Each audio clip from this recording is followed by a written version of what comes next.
The church was founded here in the late 1800s. This area was half Bahamian and then a few winter people who were vacationing down here. And so they founded a church down in what is now the center of Coconut Grove. In 1897, it was Bahamian and white, and they did very well together. They worshiped in one congregation together. It was called Union Chapel. It was originally held in a little white building still here on the property, and that little white building was built by Isabella Peacock. That little building became first a church school and then a church. We actually had our first services in there. And then we needed a real school that was 7 days a week, and so then it became the first schoolhouse in the city of Miami. That was the early time, and then they decided to build out here where the church is now, and that really happened in 1917. When they started building the big hotels downtown in Miami, they began to bring recently freed slaves down to build a hotel. And at that point, the foreman started coming down with them and could not believe that there was an integrated church down here. And they were instrumental in breaking up what had been a pretty good working relationship. After the split, the Macedonia Missionary Baptist Church founded its own. It was a Bahamian church, and it's only a few hundred yards from here. And for 100 years, we worshiped separately.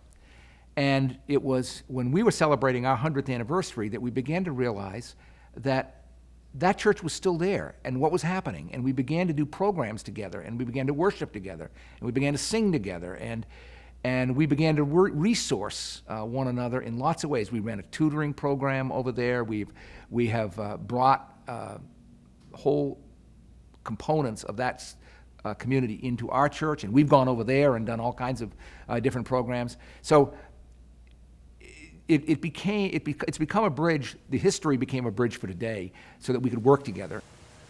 Plymouth Churches has become a significant percentage Hispanic. Some people say about 40%. I don't know how you actually figure that out exactly, but it's certainly a significant percentage that wasn't true years and years ago. And certainly that's true in the leadership of the church. We have people from all over the world in leadership. As someone who came from Cuba 4 years and a half, language has been a barrier and at the same time a challenge, but on the other hand, it has been a blessing. Because, now in some way I'm a bridge to those people who are struggling, but at the same time who are looking for a spiritual guidance. Migrants have been coming to South Dade for a long time, and 40 years ago we began reaching out to that community. We tried to bring basic resources in terms of housing assistance and food and medical care. And then we've moved into a period now where we're actually sponsoring college students. We have been supporting this ministry, which in some way has provided scholarships for teenagers, children who are unable to go to school and go on to the next level. We had 17 last year that we were supporting in scholarship, either in full or in part. The most amazing picture is a picture of their parents.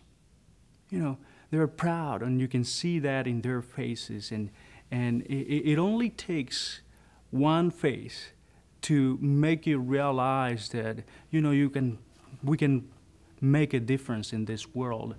A church in a multicultural city like Miami, which is the classic example of multicultural cities, is so radically different from the churches I've served in other parts of the country. I've served churches in New England primarily, and this church is simply different, and I am filled with hope for what that means. This is a place where we can put people together and they can come to know each other, not by having focus groups, but by working together, by caring about things together, by ministering to the city together. When we do that, we find the Lord's hands reaching through our hands, and we work together. As we keep growing, we become the diversity. We're not ministering to it. We are it. We're not reaching out to the multicultural community. We become a multicultural community. That's the future.